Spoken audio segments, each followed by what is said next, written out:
8h, 9h, l'actu c'est toi, avec Adil Farkan sur Beurre FM. Eh bien bonjour à tous, bonjour, ravi de vous retrouver. Vous le savez, on démarre une toute nouvelle semaine. Qui dit lundi, eh bien relancer les débats, relancer les commentaires, vos réactions. Vous le savez, plus que jamais, l'actualité, elle fait débat. Et c'est ici que ça se passe. L'actu c'est toi, c'est parti. Vous le savez, durant une heure. Notre invité aujourd'hui, il s'agit de monsieur François Asselineau. François Asselineau que vous connaissez certainement, puisque évidemment il avait fait un passage ici qui était très remarqué. Donc il est le président de l'Union populaire républicaine. On va voir où il en est précisément dans ses projets, dans ses chantiers. Et aussi, comment il se positionne de ce grand débat national. Est-ce qu'il compte participer à ce grand débat national? On en parlera. Puis on parlera aussi des quartiers populaires. Vous savez que le chef de l'État, Emmanuel Macron, demain se rend donc, cet après-midi à 17h précisément, à Évry-Courcouronnes. Il vient débattre à la fois avec les maires, les députés, les acteurs associatifs, mais également aussi les leaders d'opinion. On en parle, c'est ici que ça se passe. L'actu c'est toi, c'est parti. Bon réveil à vous tous. Beurre FM, 8h, 9h, l'actu c'est toi, avec Adil Farkan. François Asselineau est notre invité, bonjour. Bonjour. Comment allez-vous d'abord ? Ça va bien. Alors je vous appelle monsieur le président, parce que vous êtes toujours le président de l'Union populaire républicaine. Voilà. Absolument. Comment se porte le président ? Eh bien écoutez, ça va bien. J'ai été, comme vous le savez, candidat à l'élection présidentielle en 2017. Depuis lors, notre mouvement se développe. Là, vous avez fait parler de vous durant la candidature, durant l'élection présidentielle. Oui, un petit peu, mais disons que je rappelle quand même que d'après le CSA, j'ai eu 1% du temps de parole, alors que M. Macron a eu au moins... On sent la polémique, je le sens. Non, c'est pas une polémique, c'est simplement, il y a des gens qui disent, oui, il a fait 1% des voix, vous comprenez, il n'a pas réussi à convaincre les Français, c'est pas ça, c'est que moi je vois qu'actuellement, depuis environ 3 mois, et notamment depuis l'affaire des Gilets jaunes, on a énormément de gens qui téléphonent à notre siège à l'UPR et qui disent je ne connaissais pas ce monsieur. C'est quand même bizarre, quelqu'un qui a été candidat à l'élection présidentielle qui soit encore aussi méconnu. C'est de l'ironie, non ? Comment ? C'est de l'ironie. Non, pas du tout. Pas du tout. C'est qu'il y a énormément de Français. Vous savez, quand j'ai été candidat, les grands médias ont dit qu'il y avait 5 grands candidats et 6 petits. Oui. Et donc, aussitôt, vous avez 80% des Français qui se sont focalisés sur les prétendus grands candidats. Vous en voulez à qui ? Vous en voulez aux médias ? Vous en voulez au système ? Vous en voulez à qui quand je vous entends parler comme ça ? Vous donnez le ton, là, j'ai l'impression. Non, je pense simplement que les élections de 2017 ont été faussées. Et je ne suis pas le seul à le penser. Lorsque je vois, par exemple, monsieur... Ça veut dire quoi, faussé ? Pardonnez-moi, je vais juste prendre... séquence par séquence. Faussé, ça veut dire quoi, monsieur Faussé, ça veut dire que j'estime que les 11 candidats à l'élection présidentielle avaient la même légitimité puisqu'ils avaient tous obtenu plus de 500 parrainages.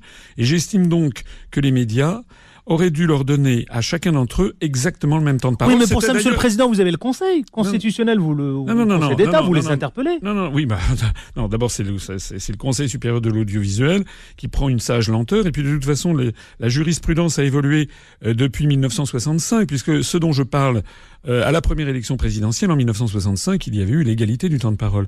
Maintenant, c'est un principe dit d'équité, en réalité, de proportionnalité, on ne sait pas quoi. En réalité, carte blanche est donnée aux grands médias au sujet du temps de parole pendant la plus grande partie de la campagne, mais aussi au sujet des commentaires. Parce qu'il n'y a pas que les temps de parole, il y a aussi le commentaire. Et pendant toute la durée de la campagne, vous aviez des commentateurs qui parlaient de l'évolution de la campagne, mais qui parlaient toujours des 5 mêmes candidats. Donc on focalise l'attention des électeurs sur 5 candidats. C'est la raison pour laquelle énormément de Français, en ce moment, découvrent l'UPR et se disent, mais ce monsieur, en fait, ce qu'il disait en 2017, c'est exactement la réalité. Ouais. Parce que, rappelez-le, vous êtes un ancien chiracien, vous. Non. Il y a très longtemps. Non. J'ai été dans des cabinets ministériels avec Chirac, notamment sous le règne de Chirac, dans le gouvernement Balladur, sous la présidence Mitterrand, ce qui fait que j'ai accompagné Mitterrand en voyage, notamment en Corée, au Kazakhstan, et ensuite j'ai été dans des cabinets ministériels sous Juppé, effectivement, et là j'ai accompagné Chirac. Donc c'est vrai que je viens plutôt de la droite parlementaire, c'est exact. Enfin, de l'eau a passé sous les ponts, c'était il y a 15 ans. Entre-temps, j'ai créé un mouvement qui s'appelle l'UPR, et je me permets de signaler au passage que effectivement, nous sommes de plus en plus connus puisque notre site upr.fr est désormais le site le plus consulté de tous les partis politiques français et de très très loin. Je vais me permettre de vous poser une petite question qui est très simple. D'ailleurs, c'est vrai que nous on s'est connus en 2010-2011. En 2011, vous m'avez invité sur une autre radio. Une vie antérieure, une radio, effectivement. À l'époque, on avait à peu près 5 à 600 adhérents. On en a maintenant 33 800. Et j'ai vu là, mais votre machine elle a grossi. Bien sûr. Oui. Pourquoi ? Parce que ce mouvement politique appelle depuis 2007 tous les Français à se rassembler à titre provisoire au-delà du clivage droite-gauche pour rendre aux Français leur démocratie. C'est notre slogan. Et rendre aux Français leur démocratie, on est en plein dedans avec le grand débat d'ailleurs, rendre aux Français leur démocratie impose, et je l'explique depuis 12 ans, impose que les Français sortent de l'Union européenne et de l'euro, sinon toutes les politiques sont déjà contraintes. D'ailleurs, vous le dites, vous dites que l'Union européenne est très largement responsable de la crise. Oui, c'est pas bien sûr. culotté de dire ça, Monsieur le Président ? Mais non. Non. Non, j'ai expliqué... Mais pourquoi tout faire reposer à chaque fois systématiquement à l'Union européenne ? Écoutez, tout mettre sur le dos de l'Union européenne. Je- Le Front Rassemblement National le fait, et vous le faites. Non. Et d'autres le font aussi. Écoutez, le Front National, comme Monsieur Mélenchon, ont dit... Et d'autres, quand je dis d'autres, c'est oui, Monsieur Mélenchon. Oui, ou Monsieur Dupont-Aignan, ont bien précisé, Madame Le Pen l'a encore dit il y a quelques semaines, hors de question pour eux de sortir de l'Union européenne et de l'euro. C'est-à-dire que notre mouvement politique, l'UPR, depuis 12 ans, se retrouve maintenant absolument seul à dire qu'il faut sortir de l'Union européenne et de l'euro depuis 12 ans. Et j'ai expliqué pourquoi. C'est pas une phobie, c'est pas une lune, c'est pas une... J'explique, je l'avais expliqué notamment le 21 avril 2017 lors du dernier débat qui a eu lieu, c'était sur France 2, devant Madame Salamé et Monsieur Pujadas. J'avais expliqué que quiconque serait élu à l'Élysée et resterait dans l'Union européenne serait obligé d'appliquer le rapport des grandes orientations des politiques économiques qui est envoyé chaque année à chaque État, dont la France, par la Commission européenne. Et dans ce rapport, il y a précisé toutes les politiques économiques et sociales. Par exemple, la suppression de l'ISF, qui fait débat aujourd'hui, a été imposée par la Commission européenne. C'est la raison pour laquelle M. Macron, M. Philippe ne peuvent pas revenir derrière. Par exemple, la baisse de l'impôt sur les sociétés. Vous avez des preuves quand vous avancez évidemment des... Bien sûr, il suffit d'aller regarder, il suffit d'aller sur le site de la Commission européenne et de prendre le rapport des grandes orientations. Mais nous les commentons chaque année, parce que ça change chaque année, à peu près au mois à la aux alentours de mai-juin, et nous les commentons chaque année. Par exemple, la démolition du droit du travail, par exemple, la fusion des petites communes, par exemple, la privatisation des services publics, enfin, tous ces grands choix politiques que les Français n'ont jamais demandé d'ailleurs. Vous savez, les Français ne veulent pas qu'on privatise leurs services publics. Les Français ne veulent pas que l'on fusionne de force leurs communes. Les Français ne veulent pas majoritairement qu'on supprime l'IFC. Tout ça, c'est imposé. Si vous aviez... Mais Monsieur le Président, j'ai l'impression que j'ai le sentiment que vous les aviez vus arriver, ce mouvement, cette vague des Gilets jaunes. Franchement, dites-le nous très tranquillement. Non, les Gilets jaunes en particulier, pas spécialement. En revanche, la montée en puissance d'un refus de la société française, oui, puisque ça fait 12 ans que je le pense. Et je pense d'ailleurs que ce mouvement des Gilets jaunes ne va pas s'arrêter là, puisque Monsieur Macron, de toute façon, ne peut pas répondre aux demandes des Gilets jaunes. D'ailleurs, le grand débat en question, c'est pas un débat. C'est Monsieur Macron qui fixe les questions. Donc c'est pas là. Même s'il a ouvert, y compris sur le site, vous avez vu la plateforme. Il a ouvert sur notre débat. Oui, vous connaissez, parole et chanter Dalida. Ça c'est très gentil. Il fixe les questions et pratiquement les réponses. Et d'ailleurs, pourquoi il lance ce grand débat ? Parce qu'il y a des manifestations tous les samedis qui regroupent des dizaines et des dizaines de milliers de gilets jaunes. Les gilets jaunes, c'est quoi ? C'est le peuple français qui se soulève et il ne reçoit pas de gilets jaunes. Il fait un débat. On l'a vu en plein débat. Il y avait un débat, donc ça a dû être le deuxième ou le troisième débat, où il y avait des gilets jaunes qui ont interpellé le chef de l'État, Emmanuel Macron. Parce qu'il y en avait 2 ou 3 qui avaient été triés sur le volet. Bon, mais il ne répond pas, parce qu'il ne peut pas répondre aux sujets les plus fondamentaux. Voilà. Donc, mais lui, il se dit, je suis pas là pour défendre qui que ce soit, mais il se dit, vouloir parler à tous les Français. Oui, mais ça, on s'en fiche, qu'il parle à tous les Français. Ça fait maintenant des années qu'il parle à tous les Français. Mais de toute façon, les Français ne veulent pas qu'il parle. Les Français voudraient qu'il prenne des décisions conformes à ce que veut le peuple. Or, je précise que dans la République, l'article 2 de la Constitution précise les gouvernements du peuple, par le peuple et pour le peuple. Monsieur Macron, c'est gouvernement des milliardaires, par Macron pour les milliardaires. C'est de ça qu'il s'agit, en fait. Donc, Monsieur Macron, il est là pour obéir au rapport fixé par la Commission européenne en vertu des articles des traités, les traités européens qui imposent une politique néolibérale. Et tant qu'on sera dans ce système, Monsieur Macron ne pourra faire que des petites modifications à la marge. Des modifications, par exemple, je pense assez volontiers qu'il va proposer une diminution du nombre de députés et de sénateurs. Ça tombe bien, tout le monde est d'accord. Moi, je l'avais mis même dans mon programme présidentiel. Et d'ailleurs, la Commission européenne demande plutôt la diminution. Donc tout ça, tout va très bien. Mais c'est pas fondamentalement ça que les Français Français demandent. Bien sûr que s'il y a un peu moins de députés ou de sénateurs, si on limite un petit peu les frais occasionnés par les représentants du peuple, qui d'ailleurs représentent de moins en moins le peuple, ça sera bien. Mais c'est pas ça que les Français demandent. Les Français, ils veulent plus de justice sociale. Ils veulent pas voir baisser leur niveau de vie. Ils veulent pouvoir décider des politiques. Par exemple, on apprend ces jours-ci qu'on est en train de privatiser, on commençait à privatiser la SNCF. Est-ce qu'on a demandé aux Français s'ils étaient d'accord? La réponse est non. Mais est-ce qu'on doit tout demander aux Français? Oui, parce que c'est un grand service public. Et pourquoi est-ce que M. Macron fait ça? Parce que c'est dans le rapport des grandes orientations des politiques économiques. Pareil pour le EDF.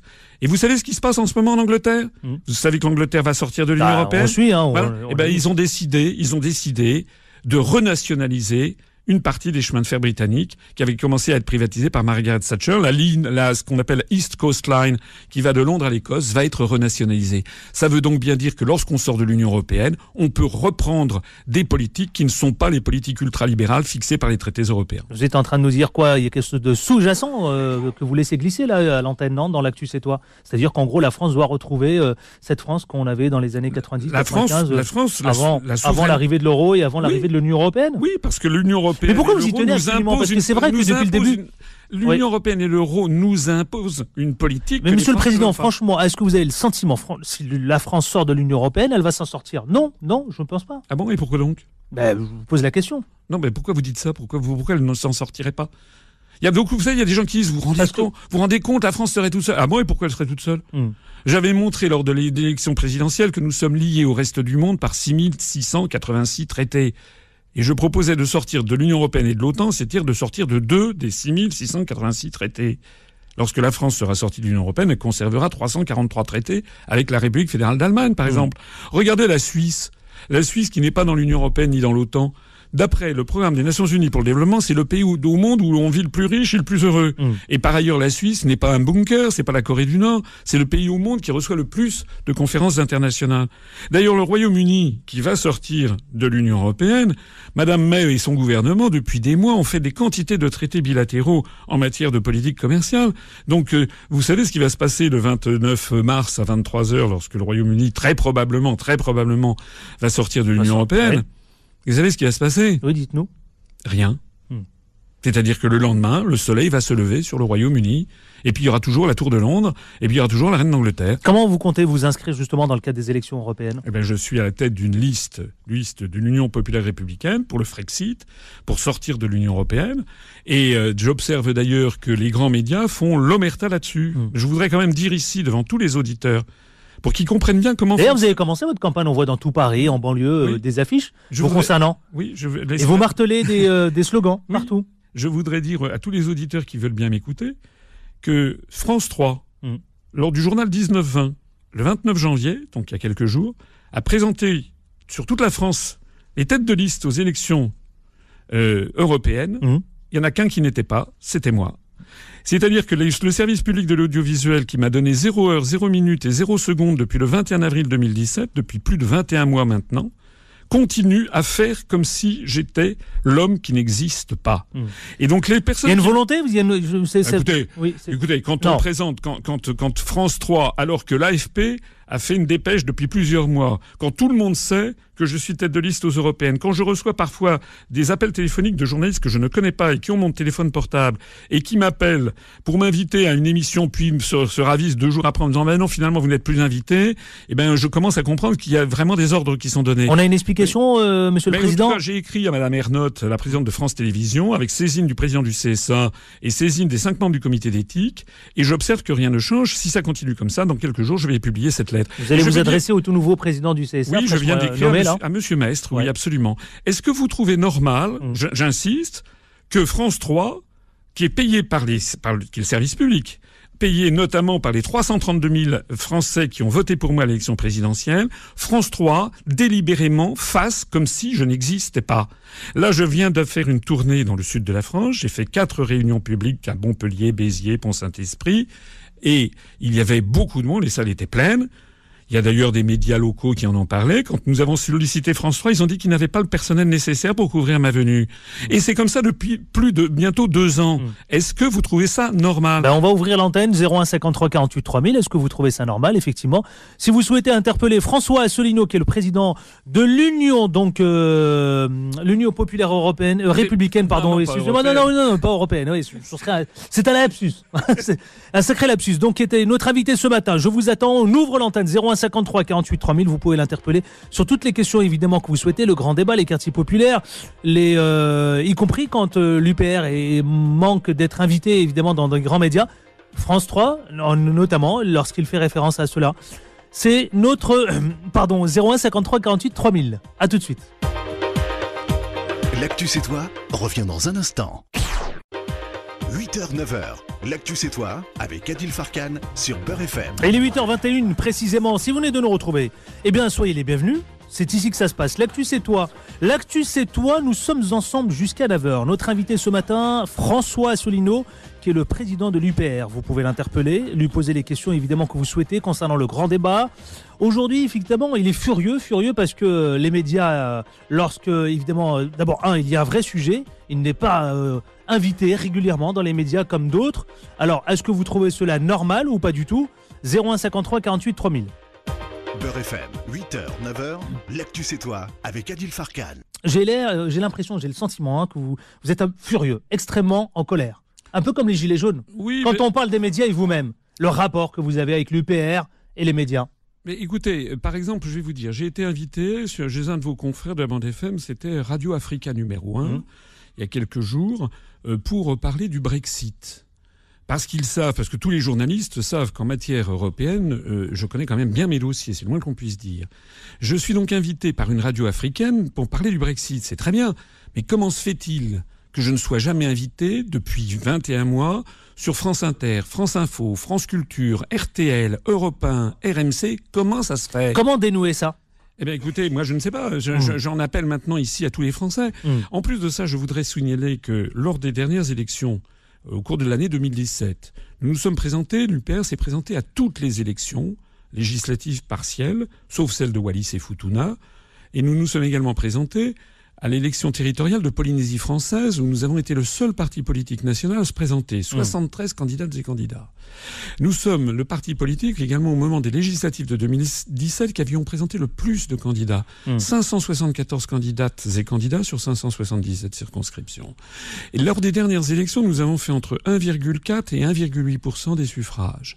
Donc, et je me permets d'insister aussi sur le fait que les meilleurs suffrages que nous réalisons, ce sont dans les quartiers. J'ai dépassé à la présidentielle 5% des voix à Mantes-la-Jolie, au Val-Fouré, ou également au Tarteret, à Corbeil-Essonnes. Nous faisons beaucoup de voix dans les quartiers, justement. Normalement, la simple application de la loi ferait que je devrais être très régulièrement invité. Je ne le suis jamais. Ouais, vous avez fait référence effectivement à des quartiers emblématiques. En plus, le Val-Fouré, c'est le premier quartier d'Europe en densité et en nombre d'habitants. Moi, je m'étais présenté aux élections législatives, d'ailleurs, dans la 11e circonscription de Seine-Saint-Denis, à Aulnay-sous-Bois. J'avais fait près de 3% des suffrages. Donc, nous représentons une force croissante, d'ailleurs de plus en plus, puisqu'avec l'affaire des Gilets jaunes, on a beaucoup de gens qui viennent à l'UPR. Nous avons franchi les 33 800 adhérents. Lorsque vous m'aviez reçu sur une autre radio en 2011, on avait 600 adhérents. Donc nous sommes en très forte croissance. Je confirme. Et d'ailleurs, il y a d'autres. Moi, je connais quelqu'un qui est également complètement blacklisté. Alors lui, il n'a pas créé un parti politique, mais il est très connu chez les Gilets jaunes. C'est mon ami Étienne Chouard, avec lequel j'ai débattu il y a quelques jours. Nous allons diffuser sur notre chaîne. On a une chaîne de télévision UPR TV qui est en train de franchir ces jours-ci les 100 000 abonnés, ce qui est considérable. Ah oui. Et c'est tout à fait considérable. Et d'ailleurs, à chaque fois que je fais une vidéo maintenant... En tout cas, c'est significatif dans le paysage, effectivement, des réseaux sociaux. Écoutez, à chaque fois que je fais une vidéo maintenant, elle est quasiment presque systématiquement en tendance sur YouTube, comme dans les 50 premiers, et on dépasse 100 000, 150 000, 200 000. J'ai même fait une vidéo qui a dépassé les 500 000 vues il n'y a pas très longtemps. Donc, nous sommes vraiment très présents sur Internet parce qu'il y a une vraie demande. Donc, c'est pas que ça n'intéresse pas les gens, c'est que nous avons affaire à un véritable et authentique blacklisting. Allez. Monsieur François Asselineau, Monsieur le Président, j'ouvre l'antenne 01 53 48 3000, 8h25. Si vous venez de le rejoindre, sachez-le, l'actu c'est toi. Allez, en direction de Nanterre. Et ensuite, Choisy-le-Roi. Bonjour Anan. Oui, bonjour. Bonjour, bienvenue, on vous écoute. Merci. Déjà, en fait, moi, je voulais tout simplement adresser un message de soutien à Monsieur Asselineau. Oui. Je le connais depuis quelques années et je l'ai eu en professeur, d'ailleurs, de géopolitique. Et c'était un réel plaisir de l'avoir. Il nous apprend énormément de choses. Ce qui est une vraie déclaration, là. Ah bah oui, mais parce Ouais. que c'est un des seuls candidats à la présidentielle de 2017 qui a su expliquer des sujets profonds et de manière simple et les expliquer en fait aux Français en les prenant comme des êtres intelligents avec un Donc, cerveau. Anan, je comprends bien un fervent soutien. Une fervente Oui, soutien, un pour le fervent coup, là. soutien. Oui. Un fervent soutien et surtout dire aux auditeurs que malheureusement souvent la confusion est faite avec les partis d'extrême droite, ce qui n'est pas le cas. Hein. C'est des sujets qui traitent de toute de la société française, mais dans son ensemble, il n'y a pas vraiment d'angle extrême droite dans l'UPR. C'est un rassemblement de tout, qui dépasse tous les partis politiques gauche-droite. Il n'y a pas de gauche-droite en fait. C'est des sujets qui sont traités objectivement, je trouve, en tout cas. Et c'est ça qui est intéressant avec Monsieur Asselineau. Bon, écoutez, en tout cas, une déclaration qui est intéressante, un commentaire. Merci Anan pour ce commentaire. Je remercie. Je vous laisse. Non, je ne sais pas. J'ai eu effectivement, je donnais des cours il y a quelques années, notamment à l'école de management de Léonard de Vinci. Donc elle a dû être une. Je la salue. Je ne sais pas qui c'est, mais merci pour ce témoignage. Comment ? Je vous écrirai sur Facebook, comme ça vous pourrez me repérer. D'accord, merci beaucoup. Merci Anan. Direction Choisy-le-Roi. Non, j'ai choisi le roi. On l'a un peu perdu. Champigny. Bonjour, Samy. Samy, vous nous appelez de Champigny, on vous écoute. Ouais, bonjour monsieur. En fait, je voudrais rebondir sur... C'est un politique, le monsieur, qui est à l'antenne, c'est ça ? Bien sûr. Monsieur Asselineau. Ouais, c'est monsieur Asselineau, c'est quoi ? C'est quoi, un maire, un élu, c'est un député ? Pourquoi ? Qu'est-ce que je vois votre question arriver. Posez votre question. Parce que je suis un peu déçu, moi, des politiques. Je vois derrière. J'ai une haine contre eux parce que c'est des gens, ils n'arrêtent pas de parler, ils font jamais rien, c'est que du vent. Tout ce qui est maire, député, arrêtez de mentir aux gens, vous racontez que des conneries. Ça fait 40 ans que vous nous faites chier. Moi, je vote. J'ai même plus envie de voter. Vous nous dégoûtez. Je vois un peu comme les. Samy, je vois comme beaucoup. Je confirme comme beaucoup. C'est vrai, vous êtes très nombreux à divorcer avec la politique. Mais un menteur, monsieur. C'est des menteurs, ces gens-là. Moi, je veux du concret. Ouais. J'en ai ras-le-bol de ces gens-là. Mais le chef de l'État aujourd'hui, il va débattre aujourd'hui en quartier populaire. Je avec ces gens-là. Moi, j'ai envie de guerre avec ces gens-là. Oui. On a envie de les dégager du pouvoir. C'est pourri, là. C'est pourri, voilà. Bon. Voilà mon coup de gueule d'aujourd'hui. Bon, non, mais c'est dit en toute liberté d'expression. Merci, Samy. Je vais accueillir. Je vous laisse répondre. Non, mais c'est très profond ce que dit Samy. C'est-à-dire en gros, évidemment, je vois bien, il y a une espèce de colère qui est en lui. On le voit bien. Mais vous savez, je vous le dis clairement, c'est vrai, cette colère, elle est partagée par énormément de gens. Énormément. Je l'entends quotidiennement, moi. En gros, que ce soit la politique ou la chose politique, je vous le dis clairement, il y a un divorce. Oui, je comprends parfaitement ça. Alors, je voudrais déjà répondre à Samy, c'est que je ne suis pas maire, je ne suis pas député. J'ai créé un mouvement politique sans argent, sans soutien politique et sans soutien médiatique. L'UPR est un des rares mouvements politiques à avoir 0 € d'emprunt bancaire. Nous ne dépendons d'aucune banque, nous ne dépendons que de l'argent que nous donnent nos adhérents et nos sympathisants. C'est le premier point. Donc, je suis obligé de dire à Samy qu'il ne peut pas me reprocher des choses que je ne sais pas. Il le dit avec ses mots, évidemment. Mais moi, je ne suis pas député, c'est pour ça que j'ai un peu recadré. Il a failli déraper sur d'autres. Je tiens à le dire, quand vous intervenez, vous pouvez taper un coup de gueule si vous le souhaitez, sans évidemment dériver vers les insultes ou vers autre chose. Alors, je voudrais répéter que je ne suis pas maire, pas membre du gouvernement, pas député, pas sénateur. Je suis simplement à la tête d'un parti politique que j'ai créé de moi-même. Deuxièmement, ce que je voudrais dire, c'est qu'à un moment, il dit qu'il ne veut plus aller voter. Il faut que les gens qui sont tentés par l'abstention réfléchissent à une chose. Attendez, monsieur le Président, laissez-moi terminer. Je vous laisse terminer parce que... Laissez-moi. Oui, allez-y. Il faut bien comprendre que les traités européens s'applique aussi aux abstentionnistes. Il faut bien comprendre que la politique de Macron s'applique aussi aux abstentionnistes.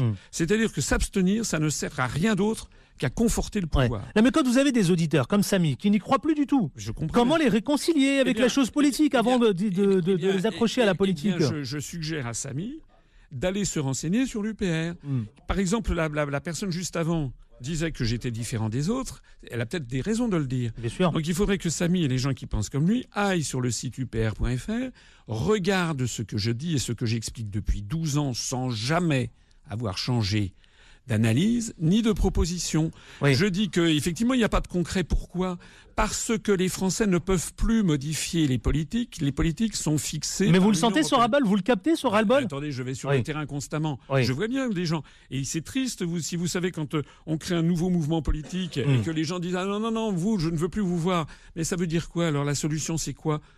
Si on s'abstient, ça veut dire qu'on ne change rien au système. Il faut avoir au contraire l'intérêt, la volonté de s'intéresser aux offres politiques.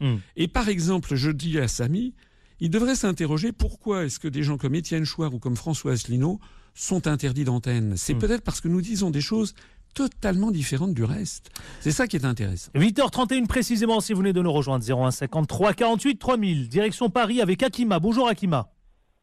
Allô ? Ah non, c'est Fatima. Fatima, bonjour. Ah non, c'est Fatima. Excusez-moi, Bonjour, Fatima. Adil. Bonjour. Non, il n'y a pas de problème. On vous écoute. Bonjour à Adil, bonjour à M. Asselineau. Tout d'abord, je voudrais lui dire que je suis d'accord, mais à 10 000% sur un point, sur les médias. Il y a des gens qui ne passent pas. Exactement. Et il y a d'autres qui ont des abonnements réguliers, c'est-à-dire on les voit que. Ça, c'est vrai. Je suis d'accord sur ce point. Oui. Mais en ce qui concerne Macron, les gens ont voté pour, le peuple français a voté pour lui, d'une part.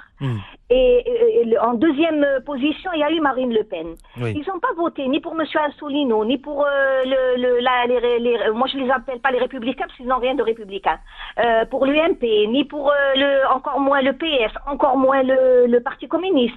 Donc les Français ont voté pour eux. Maintenant, tout ce qui fait Macron, c'est-à-dire ça leur plaît pas. Il y a eu une hausse pour les retraités. Personne n'en parle. Dernièrement, il y a eu ce mois de novembre, il y a eu une hausse pour les personnes en situation de handicap. Personne n'en parle. Et c'est vrai qu'il y a des lacunes, mais il peut pas tout faire. Moi, je suis pas chez l'avocate de Macron, hein. Mais je vois qu'il y a, je sais pas moi, il y a une sorte de jalousie où je comprends pas. Bon, alors monsieur, je vais poser. Merci Fatima. Merci Fatima. Alors monsieur Asselineau, au revoir, à très bientôt Fatima. Est-ce qu'il y a de la jalousie, comme vous interpelle Fatima, l'auditrice ? Non, il n'y a pas de jalousie, il y a simplement un sens de la justice. D'abord, je rappelle que M. Macron, au premier tour de l'élection présidentielle de 2017, il a fait, je crois, 23-24%, mais si on tient compte de l'abstention, il a obtenu 17% des inscrits, 16 à 17%. Ça veut dire qu'il y a quand même 83% des électeurs français inscrits qui ne sont pas allés voter pour M. Macron. Et puis vous l'avez rappelé vous-même, il faut et puis je rappelle par ailleurs, emprunter la voie évidemment démocratique, c'est-à-dire aller voter. Il faut aller voter. Je rappelle par ailleurs que M. Macron a bénéficié pendant les 2 années 2015 et 2016 d'une promotion médiatique énorme, et ça a continué pendant toute l'élection présidentielle. J'insiste sur ce que j'ai dit tout à l'heure. Comment les Français pouvaient-ils voter pour moi, puisque énormément de gens, même encore au premier tour, ne me connaissaient pas. C'est-à-dire qu'il y a quand même un problème d'accès et d'égalité devant la justice. Et vous savez, le plus extraordinaire, c'est quand je vois la diplomatie française aujourd'hui réclamer des élections présidentielles justes au Venezuela, au motif que les élections qui ont eu lieu en 2018, qui ont porté M. Maduro au pouvoir, qui l'ont reconduit, n'auraient pas été justes. Je me rappelle même avoir entendu M. Macron qui avait dit que tous les candidats n'avaient pas eu le même temps de parole. Mais c'est se moquer du monde. Mais en même temps, vous allez reconnaître quand même qu'en France, c'est démocratique. Les élections, elles sont totalement démocratiques. Mais attendez, il n'y a pas eu évidemment... Mais attendez, vous savez qu'on reproche que l'élection présidentielle au Venezuela, il y a eu, je crois, 55% d'abstention lors de l'élection présidentielle. Mais il y a eu 59% d'abstention au deuxième tour des législatives en 2017. Allez, Monsieur le Président, je vous propose, je vais ouvrir l'antenne, je vais prendre une série de questions. Mehdi de Corbeil. Bonjour Mehdi. Oui, bonjour. Je vous écoute. Bonjour Monsieur Asselineau. Allô ? Oui, on vous écoute. Ah d'accord, j'habite à Corbeil-Essonnes. On s'est déjà rencontrés lors des élections pour les législatives partielles avec Manuel Valls. On va dire très instructive de la situation, quoi. Oui. Dites-moi, quelle est votre question ? Les questions, non, c'était pas une question que j'avais à poser. C'était pour répondre à Samy, qui est déçu de la politique. Oui. Moi, je prends mon parti, mon histoire à moi. Moi, déçu de la politique, je l'ai été depuis le début, parce que je voyais qu'il n'y avait pas vraiment de représentation de ce à quoi on aspirait. Et depuis que j'écoute Asselineau, ça fait un certain temps, on voit que les vraies choses qui nous intéressent, eh ben, il en parle. Et donc, d'être dégoûté de la politique, comme il l'exprimait, je lui conseillerais de faire preuve de discernement jusqu'au bout, parce que la colère, elle aveugle les gens, et donc voilà. Ben, le message est passé, je le souhaite, en tout cas si Samy était avec nous et s'il écoute. Je vais prendre une autre question. Merci Mehdi pour votre commentaire. Je vais accueillir Akima. Bonjour Akima qui nous appelle de Paris. Bonjour Akima. Alors, c'est toujours pas Akima, c'est Hakim de Paris 17. Pardonnez-moi, Hakim de Paris. C'est pas grave. Décidément, on finira peut-être par la voir.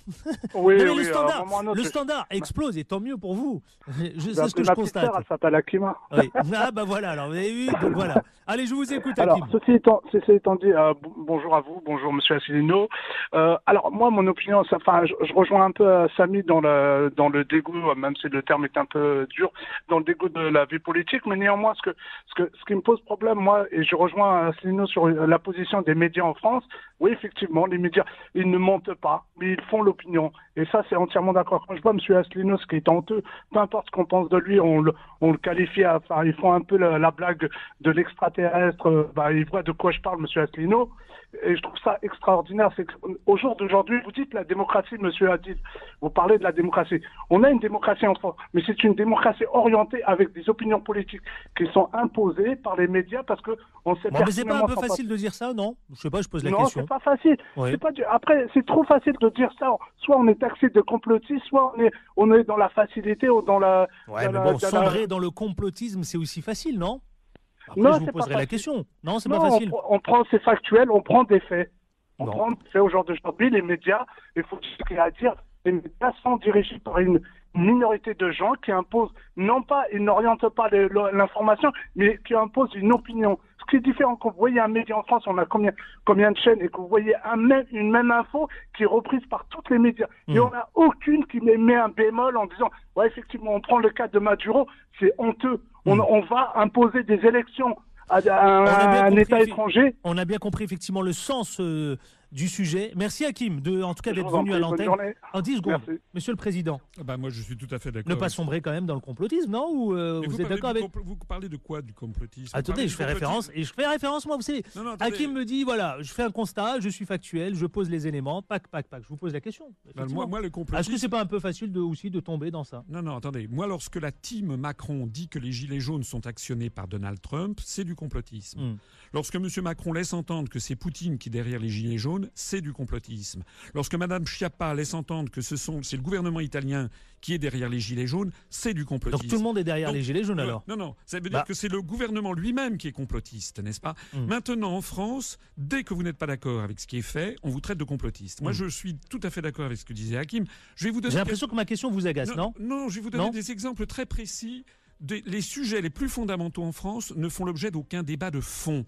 Moi, je voudrais qu'il y ait un débat de fond, mais un débat de fond qui dure 2 heures à la télévision sur les avantages et les inconvénients de sortir de l'Union européenne. Ça n'existe, ça n'a jamais eu lieu, même pendant la présidentielle. Les avantages et les inconvénients de sortir de l'euro, ça n'existe pas. Les avantages et les inconvénients d'arrêter les guerres illégales au Moyen-Orient, ça n'existe pas. Monsieur le Président, on marque une courte pause, si vous permettez, s'il vous plaît, parce que sinon on va être...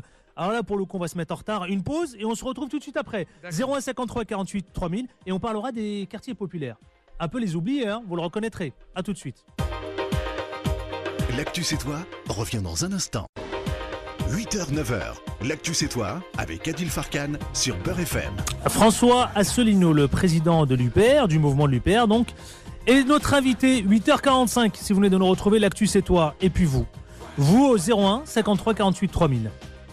Beurre FM, 8h, 9h, l'actu c'est toi avec Adil Farkan. Je vais, si vous voulez bien, Monsieur le Président, on va accueillir Bachir d'Épinay. Bonjour Bachir. Bachir. Bonjour. Bonjour, on vous écoute. Oui, bonjour. Moi, tu vois, j'ai voté. Bonjour, monsieur Asselineau, pardon. Bonjour. J'ai voté au présidentiel, monsieur Asselineau. Pourtant, je suis une personne qui militait dans d'autres partis de gauche. Voilà, je vais pas faire l'histoire de la gauche. Hein. Alors, on a tous été baignés un peu dans ce parti-là, mais bon, pour X raison, les gens ont été éclairés par ce qui n'allait pas, dans les valeurs auxquelles ils ne se reconnaissaient pas. Moi, j'ai une question, M. Asselineau, c'est vrai, qui a un discours qui dit des choses dans lesquelles beaucoup de personnes se reconnaissent, en tout cas dans les quartiers populaires. Oui. Mais moi, la question, sortir de l'Europe, aujourd'hui, la France, dans laquelle elle fait un pilier, la France de l'Europe avec l'Allemagne, comment demain, même si ce parti prend de l'ampleur avec M. Asselineau, comment fera-t-il pour sortir la France de l'Europe? Bonne question. Moi, cette question-là, il va vous répondre. Il va vous répondre. Je veux bien y croire. Écoutez, dans la passion.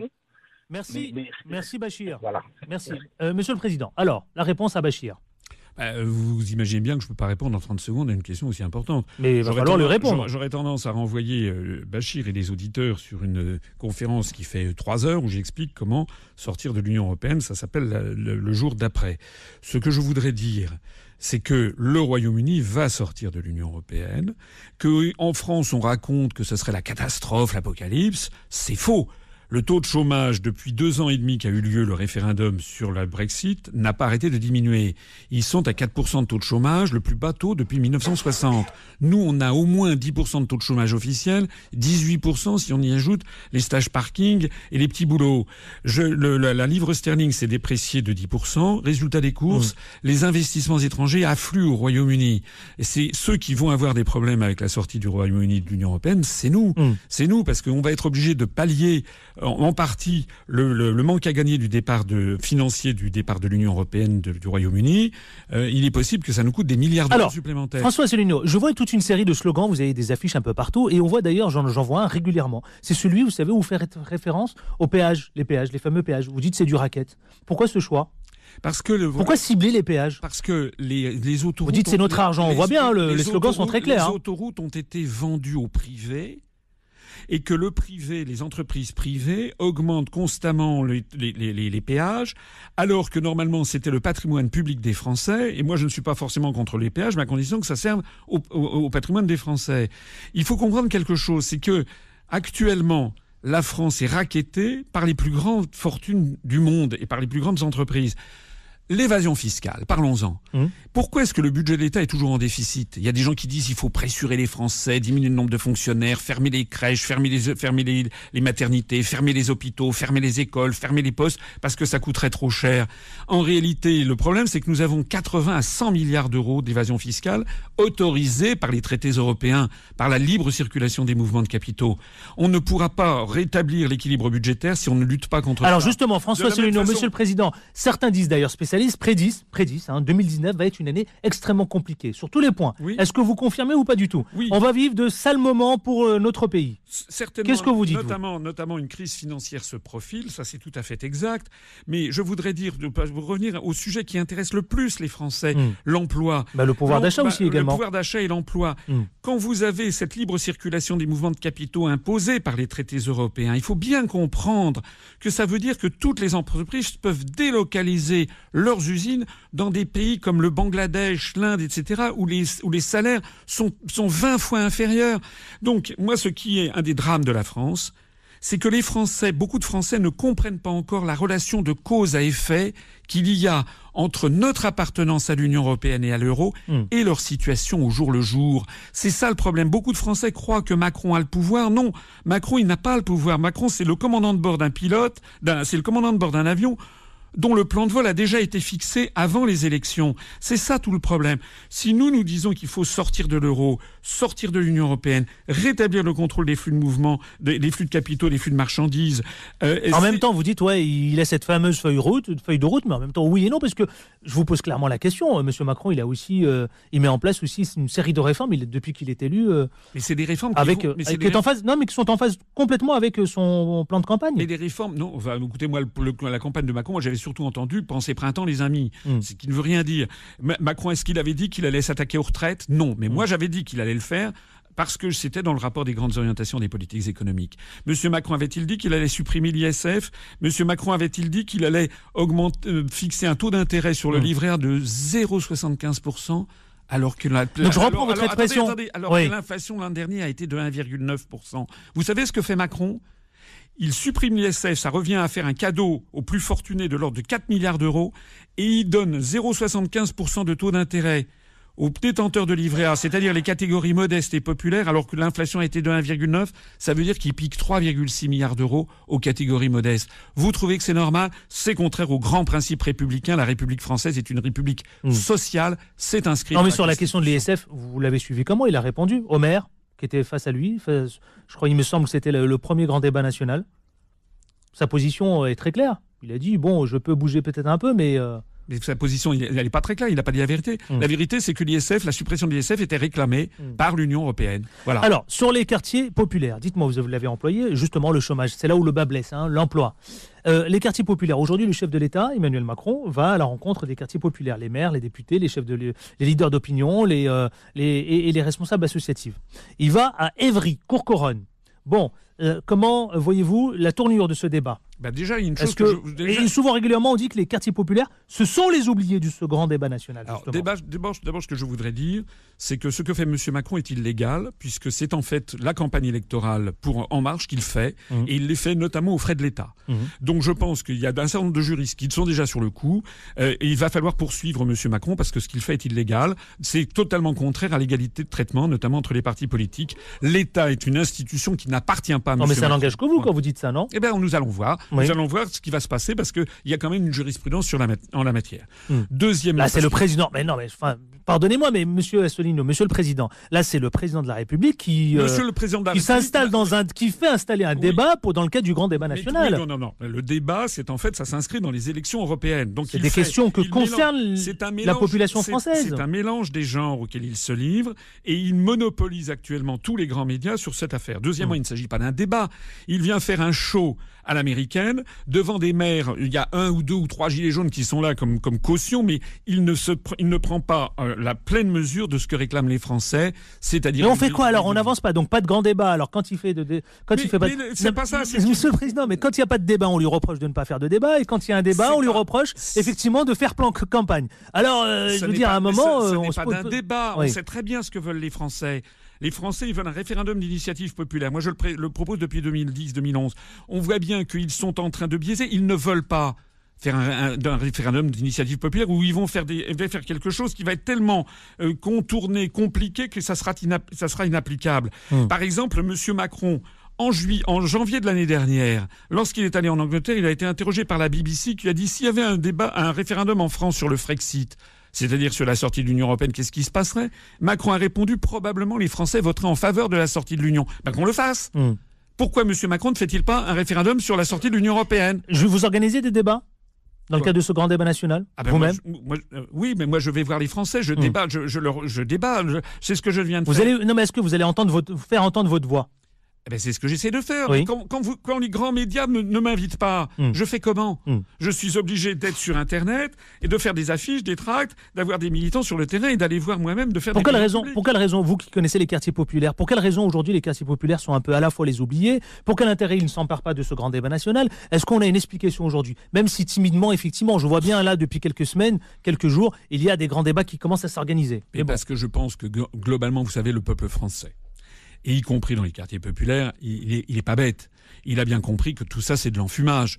Pour régler les vrais problèmes de l'euro, du chômage, et du niveau de vie, il faut poser les problèmes de l'euro. Nous avons la même monnaie que l'Allemagne. Cette monnaie est donc cotée à mi-chemin entre ce que serait normalement le Deutschmark et ce que serait le franc français. Ça veut dire que cet euro est trop cher pour la compétitivité de l'économie française. Voilà la réalité. Vous savez, quand il y a eu les grandes grèves de 1968, on était sorti de cette affaire par une augmentation de 25% environ du SMIC. Et ça avait été ensuite, cette affaire avait rendu l'économie française non compétitive au niveau international En août 69, donc un an après, on avait déprécié le franc français de 11,5%. Au total, d'ailleurs, l'économie française, dans les années suivantes, avait connu une très forte croissance parce que c'était une relance du niveau de vie, du pouvoir d'achat. Mais ça, on peut plus le faire. Imaginez qu'on augmente demain le 25% du SMIC. On fait comment ensuite pour retrouver notre équilibre à l'international? Ça n'est pas possible. Donc, nous sommes pieds et poings liés par la monnaie, par l'euro. Nous sommes pieds et poings liés par l'Union européenne. Tout le reste, ce que l'on peut dire dans les quartiers, on va dire oui, je vais faire ci, je vais faire ça, je vais faire des contrats, des plans, des contrats première embauche, des trucs et des machins. Ce sont des cautères sur des jambes de bois. Alors là aussi, c'est de l'enfumage, Monsieur le Président. Oui, ça ne peut pas. Emmanuel Macron, lui, il envisage. Il a lâché du lest. Il dit vouloir organiser une consultation des Français à l'occasion, vous savez, des élections européennes qui s'organisent en mai prochain. Oui, j'ai vu ça, mais alors on ne sait pas. Ce qui est incroyable, c'est que si j'ai bien compris, M. Macron choisit la date avant de choisir la question. Oui. C'est vraiment se moquer du monde. Pourquoi ? Parce que M. Macron a peur que les Français s'emparent du sujet européen à l'occasion des élections européennes. Donc, c'est la raison pour laquelle les grands médias, pour l'instant, font comme si l'UPR n'existait pas, alors que, j'insiste, nous sommes le premier parti politique français sur Internet, désormais, et de très loin. Et en même temps, il va lancer probablement un petit référendum au même moment, du style, est-ce que vous voulez supprimer un certain nombre de députés, ce qui est une mesure populaire. Ça veut dire qu'il va polluer le débat sur les élections européennes par un sujet d'intérêt national. Merci infiniment d'avoir été avec nous ce matin, d'avoir accepté notre invitation, Monsieur le Président. François Asselineau, président de l'Union populaire républicaine. Merci, à très bientôt. Merci, j'espère que vous allez me réinviter. Absolument, vous savez, nous, aussi, on ouvre la porte à tout le monde. Il n'y a pas de raison, ici, il n'y a pas de... Absolument. Bonjour Philippe. Bonjour Adil. Comment bonjour ça va? Monsieur le Président. J'entendais Monsieur le Président, j'ai cru que Macron était là ce matin. Ah bah écoutez, il est président de l'UPR, non? Ah non, je suis d'accord, avec toi. Effectivement. Comment ça va Philippe? Tout va bien? Tout va bien jusqu'ici. Alors, ton invité et le programme ce matin? Un programme, on va parler de la prostate ce matin. Ah, de la prostate. Super glamour pour commencer la semaine. Passons du sujet politique à la prostate. Waouh. Oui, mais tu sais quoi? Je crois qu'on est autant concerné par la prostate que par la politique. Eh bien, je vous laisse, c'est jusqu'à 10h. Quant à moi, je vous retrouve demain avec le grand spécial Actu c'est toi. Vous savez, on va s'intéresser à ce grand débat national aujourd'hui à Évry-Courcouronnes avec évidemment Emmanuel Macron et sa présence. C'est à 17h aujourd'hui. Et puis demain, on en parle de 8h à 9h. Soyez présents demain avec autant de plaisir. Ciao.